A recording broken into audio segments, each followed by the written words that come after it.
Hey everybody, it's me again, TheBigJB, and today I am talking about Heroes of the Storm. It's Blizzard's first game of this type, and it is awesome. Metal Jesus, cue the music.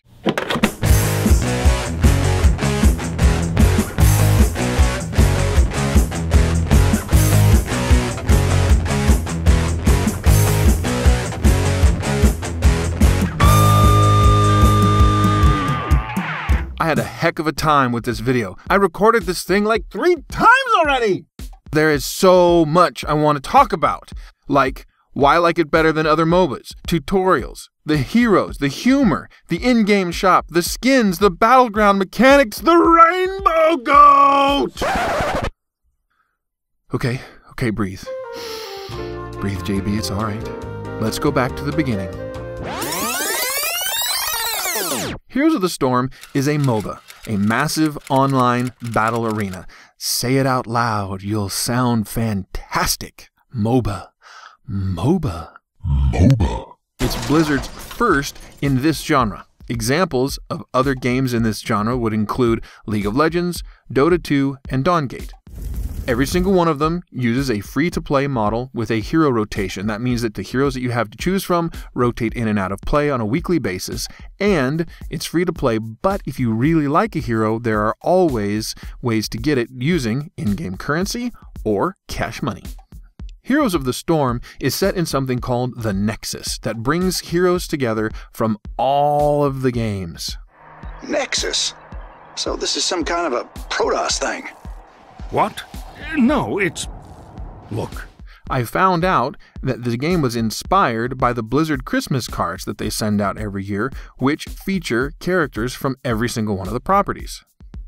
Now the game is still in development, so some of the stuff you're going to see is going to say technical alpha or closed beta. That means that stuff is likely to change, so what I'm going to do is a follow-up video after the game releases to talk about what made it into the final version, what your machine requirements are going to be like, that kind of thing. Now, I mildly enjoy MOBAs, but for the most part, I feel like the learning curve is pretty steep and that the communities are so brutal to new players that it ruins the experience for me, so I'm not usually drawn to them. Maybe my hesitation comes from a lack of confidence in my skills. Not sure why that would be. Yeah, that's fun. Oh no. Run away. He bravely ran away. No, I'm gonna die again.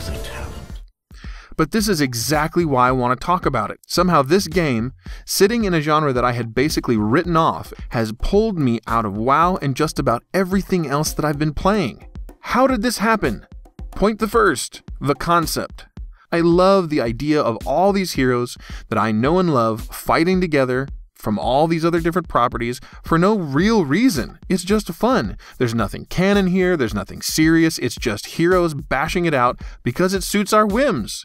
The delivery. This game is brilliantly executed in its graphics, in its sound, in the environments, in the animation, and the sense of humor.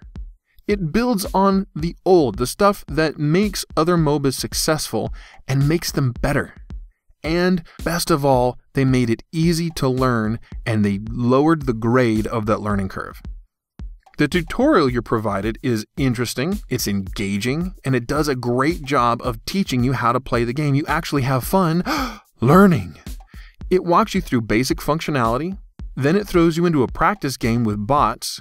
Then you're encouraged to start playing co-op, which means that you're playing on a team made up of fellow players and you're fighting against the computer. And that method allows you to learn really well because you're getting to know your characters, you're getting to know the team dynamic, and the AI that they use for the bots right now is really good. Beyond that co-op are PvP modes, a hero league, and custom games, as well as a few others that they're still working on right now.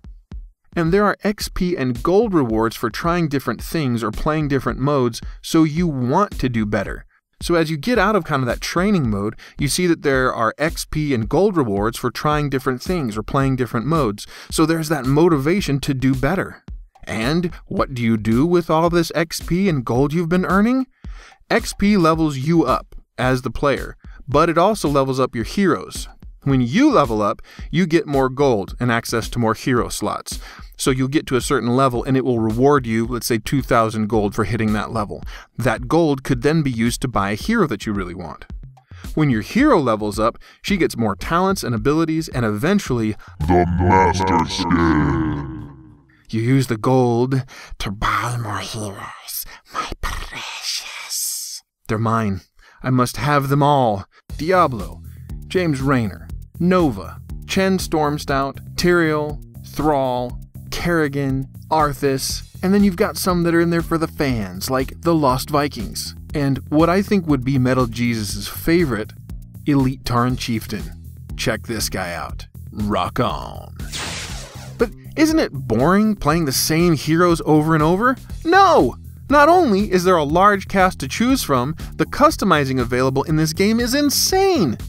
You can customize how your character plays using the talents and abilities within this character's given role from game to game. It doesn't have to be static. You can buy and customize mounts to ride across the battlefield. You can buy skins that are so much more than just a recolor. These are like a new costume entirely. Some of them are incredibly badass. Some of them are incredibly goofy. Aha, but JB, isn't playing the same map over and over again boring? Why, yes it is, but you don't do that in Heroes of the Storm. There are several randomly assigned battlegrounds. Every time you say that you're ready for a battle, it picks one of these battlegrounds and throws you and your team into the battleground. But then on the battleground, it's not just the same 3-lane attack formation that you always have in a MOBA. There are mechanics that are unique to each specific map. It could be collecting skulls to raise the strongest grave golem, or paying off the undead pirate captain to unleash a barrage of cannons at your enemy. Or maybe it's standing in the temple in Egypt to unleash lasers upon your foes. The mechanic in these battlegrounds is important. I have seen games won or lost based on how well a team uses those mechanics. They are important and you need to use them. And at no point have I felt like I couldn't continue in the game without spending money. You don't feel like you're lagging behind just because you haven't spent a dime. Heroes of the Storm is set up in a way that lets you enjoy parts of the game with spending in-game currency, and it might take you a little bit longer, but you could technically buy all the heroes doing nothing but free to play. It would take you a long time, but you could still do it. And that's where I think they've done it right, is that the incentive to pay money to get these heroes is absolutely there because we love the heroes, they look cool, we want to play them. As someone who had all but written off the genre, I feel like Heroes of the Storm has really turned me around. It is, after having played several of the other MOBAs, it is the one that I want to play most. It does remove the barriers for new players to come in and enjoy the game, learn how to do it and play. But they haven't sacrificed the stuff that hardcore gamers really like, so that when I have improved to the point that I'm comfortable playing with other people, there are still going to be people playing. It's not just going to be, oh, this game is just for noobs, it's got too easy, so I'm going to stop playing. No, that level of skill, the level of enjoyment is there for people of all skill ranges, and everybody can have a good time in playing this game. I think the only thing that could mess this up is if the community goes south. League of Legends and Dota 2 are great games, they're very enjoyable, but the community is not very tolerant of new players. And I figure if you like a game and you want more people to play it, you should probably ease up on the people who are learning to play the game you love. So far in alpha and beta, the community has been really great, and I hope that it maintains that. What I'd like to see Blizzard do is put some kind of incentive or encouragement in the game to play nice. But other than that, I think they have a winner in this game, and honestly, it's so good that it sucked me out of WoW and the other games that I've been playing and enjoying lately. So there you have it. From a guy who doesn't normally like or play MOBAs, Heroes of the Storm looks like it's going to be awesome. As I said, I'll follow up with a video after it launches. Thanks for watching. Thanks for subscribing. See you next time. Hey there, if you like this video with Josh, well, he has a bunch more reviews on my channel. He covers MMOs, mobile games, and also other Sierra classics. So go to MetalJesusRocks.com to get more information.